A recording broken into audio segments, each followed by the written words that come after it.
Good morning, students. Myself, Dr. Kusumlata, Assistant Professor, Political Science, SMM Government Girls College, Bhilwara. इस video में हम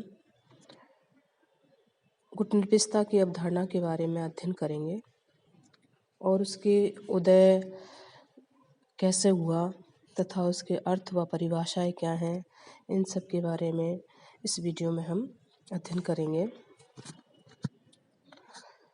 गुटनिरपेक्षता द्वितीय विश्व युद्ध के बाद अंतर्राष्ट्रीय राजनीति के स्वरूप में परिवर्तन लाने वाले तथ्यों में गुटनिरपेक्षता, जिसे नॉन अलाइनमेंट का कहा जाता है, का विशेष महत्व है।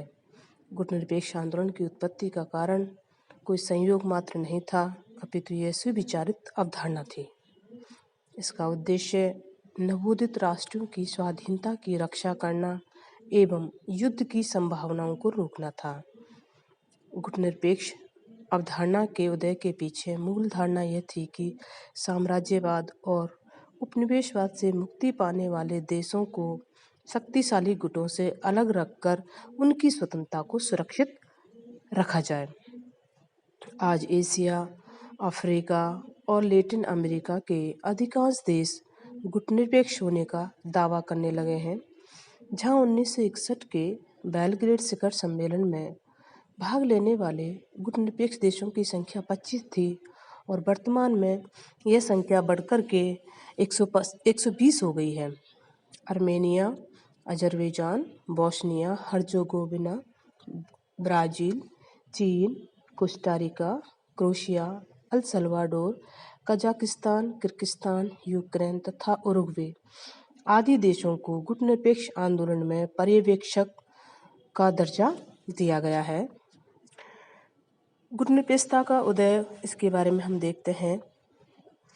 द्वितीय विश्व युद्ध के बाद विश्व दो विरोधी गुटों में बट गया था, एक सोवियत गुट और दूसरा अमेरिकी गुट। दूसरी तरफ एशिया एवं अफ्रीका के राष्ट्रों का स्वतंत्र अस्तित्व उभरने लगा था। अमेरिकी गुट एशिया के इन नवोदित राष्ट्रों पर तरह तरह के दबाव डाल रहा था, जिससे कि वो उसके गुट में शामिल हो जाएं। लेकिन एशिया के अधिकांश राष्ट्र पश्चिमी देशों की भांति गुटबंदी में विश्वास नहीं करते थे।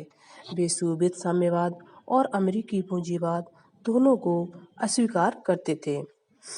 वे अपने आप को किसी बात के साथ में जोड़ना नहीं चाहते थे और उनका विश्वास था कि उनके प्रदेश, जिसे तीसरी शक्ति, थर्ड फोर्स हो सकते हैं कहा जाता है, जो गुटों के विभाजन को अधिक जटिल संतुलन में परिणत करके अंतर्राष्ट्रीय सहयोग में सहायक हो सकते हैं।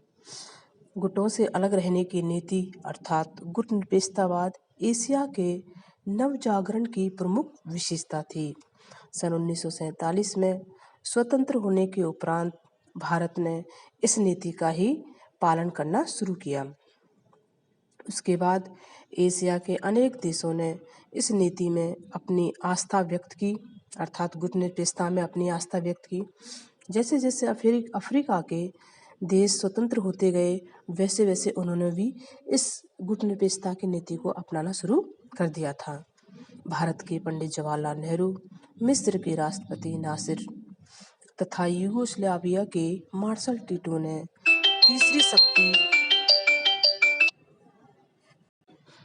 तीसरी शक्ति की अवधारणा को काफ़ी मजबूत बनाया। वस्तुतः शीत युद्ध के राजनीतिक ध्रुवीकरण ने गुटनिरपेक्षता की समझ को तैयार करने में एक महती भूमिका निभाई थी। लंबे औपनिवेशिक आधिपत्य से स्वतंत्र होने वाले देशों के लिए ये गुटनिरपेक्ष आंदोलन बहुत बड़ा एक अपने दोनों गुटों से अलग होने की एक नीति थी। नवोदित राष्ट्रों के लिए यह एक असुविधाजनक थी कि वो दोनों गुटों में से किसी गुट में शामिल हों या फिर अपने एक पृथक अस्तित्व बनाएं। अंतर्राष्ट्रीय राजनीति में वे एक ऐसी भूमिका की तलाश में थे जो उनके आत्मसम्मान और क्षमता के अनुरूप हो। स्वतंत्रता और सामूहिकता की इस मानसिकता ने गुटनिरपेक्षता की वैचारिक और राजनीतिक नींव रखी। इस प्रक्रिया को शीत युद्ध के तात्कालिक राजनीतिक वातावरण ने गति प्रदान की है। गुटनिरपेक्षता अर्थ एवं परिभाषाएं। गुटनिरपेक्षता के अर्थ एवं परिभाषाओं में हम देखते हैं कि आज संयुक्त राष्ट्र संघ के 2/3 देश इसे व्यवहार में ला रहे हैं, अर्थात गुटनिरपेक्ष आंदोलन के सहयोगी देश बन रहे हैं, इसमें जुड़ रहे हैं। फिर भी यह नहीं मान सकते कि जिन जिन लोगों को अंतर्राष्ट्रीय राजनीति में दिलचस्पी है वे सब गुटनिरपेक्षता का सही अर्थ समझते हैं। इसके कई कारण हैं। एक कारण यह है कि गुटनिरपेक्ष देशों में अब भी गुटनिरपेक्षता से संबंधित शब्दावली के बारे में भरपूर भ्रांति फैली हुई है कि इसके गुटनिरपेक्षता का अर्थ क्या है। गुटों से पृथक रहने की नीति है या गुटों से अपनी गुटों से पृथकता वाली नीति है। गुटनिरपेक्षता देशों की संख्या में दिन दूनी रात चौगुनी वृद्धि होने के कारण गुटनिरपेक्षता के सही अर्थ और अभिप्राय के प्रश्न पर कुछ मतभेद पैदा हो गए हैं। हालांकि ये मतभेद इस तरह के हैं कि उसके किस पक्ष को कितनी प्रमुखता दी जाए। जहां गुटनिरपेक्षता का एक सामान्य मंच है, वहां प्रत्येक गुटनिरपेक्ष देश का अपना व्यक्तिगत अथवा क्षेत्रीय मंच भी है, जिसे सामान्य मंच से अलग पहचाना जा सकता है।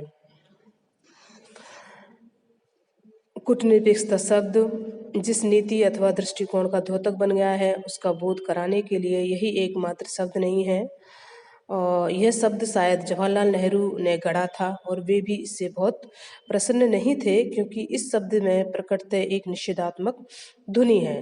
गुटनिरपेक्षता को अप्रतिबद्धता, असंपर्कता, तटस्थता, तटस्थतावाद, सकारात्मक तटस्थता, सकारात्मक तटस्थतावाद, गतिशील तटस्थता, स्वतंत्र और सक्रिय नीति और शांतिपूर्ण सक्रिय सह अस्तित्व भी कहा जाता है। जॉर्ज श्वार्ज़ेनेगर ने गुटनिरपेक्षता को स्पष्ट करते हुए इसके 6 अर्थों की व्याख्या की है। उन्होंने कहा है कि गुटनिरपेक्षता की 6 जो अवधारणा है वो ये है: अलगाववाद, अप्रतिबद्धता, तटस्थता, तटस्थीकरण, एक पक्षवाद और असंलग्नता।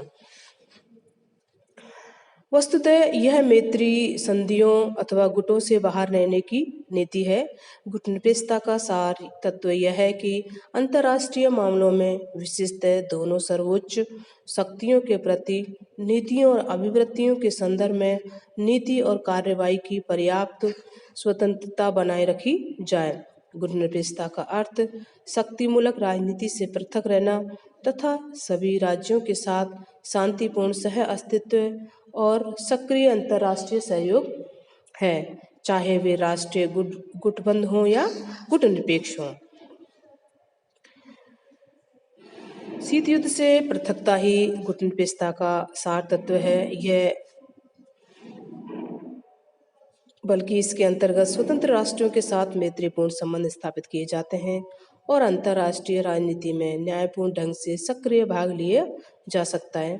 सन 1961 में गुटनिरपेक्षता के 3 कर्णधारों नेहरू, नासिर और टिटो ने इसके 5 आधार स्वीकार किए थे, जिनमें जो निम्न प्रकार हैं: सदस्य देश स्वतंत्र नीति पर चलता हो, सदस्य देश उपनिवेशवाद का विरोध करता हो, सदस्य देश किसी सैनिक गुट का सदस्य न हो, सदस्य देश ने किसी बड़ी ताकत के साथ द्विपक्षीय समझौता न किया हो, या सदस्य देश ने किसी बड़ी ताकत को अपने क्षेत्र में सैनिक अड्डा बनाने की इजाजत न दी हो।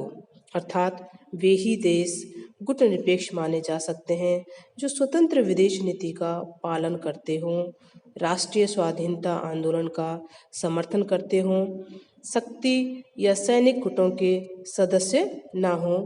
दूसरे शब्दों में हम कह सकते हैं कि एक दूसरे के विरोधी, शक्ति शिविरों से दूर अर्थात अलग रहने वाले, युद्ध की विभीषिका को टालने वाले, तनाव को कम करने वाले और शांति समर्थक देश की गुटनिरपेक्षता का दर्जा प्राप्त कर सकते हैं।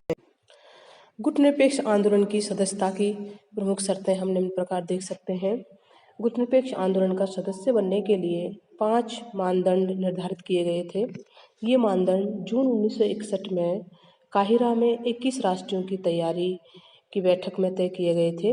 बैठक में परस्पर विरोधी मत व्यक्त किए जाने के कारण मानदंडों के संबंध में काफ़ी समझौता करना पड़ा था और अंततः इन मानदंडों के आधार पर बेलग्रेड सम्मेलन के लिए निमंत्रण भेजने के बारे में निर्णय करने का काम उन देशों के राजनीतिक प्रतिनिधियों की एक समिति को सौंपा गया था, जिन्होंने काहिरा में तैयारी बैठक में भाग लिया था।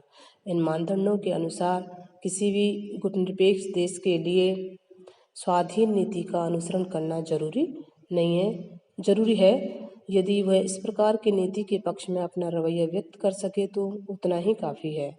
इसे निरंतर राष्ट्रीय स्वाधीनता के लिए आंदोलनों का समर्थन प्रदान करना चाहिए। तीसरा मानदंड सैनिक गठबंधनों की सदस्यता से संबंधित है, अर्थात गुटनिरपेक्ष समझे जाने के लिए देश को बहुपक्षीय सैनिक गठबंधन का सदस्य नहीं होना चाहिए। चौथा और पांचवा मानदंड यह है कि यदि किसी देश या किसी बड़ी शक्ति के साथ द्विपक्षीय सैनिक समझौता है अथवा वह देश क्षेत्रीय सुरक्षा संधि का सदस्य है तो यह समझौता या संधि जानबूझकर बड़ी शक्तियों के संदर्भ में नहीं होनी चाहिए। ये थी गुटनिरपेक्ष आंदोलन की सदस्यता की प्रमुख शर्तें। इन शर्तों को जो भी राष्ट्र मानने के लिए तैयार है वही राष्ट्र गुटनिरपेक्ष आंदोलन का सदस्य बन सकता है। ये इसके आगे आने वाले वीडियो में हम गुटनिरपेक्षता को प्रोत्साहन देने वाले कारक तथा उसकी प्रासंगिकता और उनकी कमजोरियों के बारे में अध्ययन करेंगे। Thank you.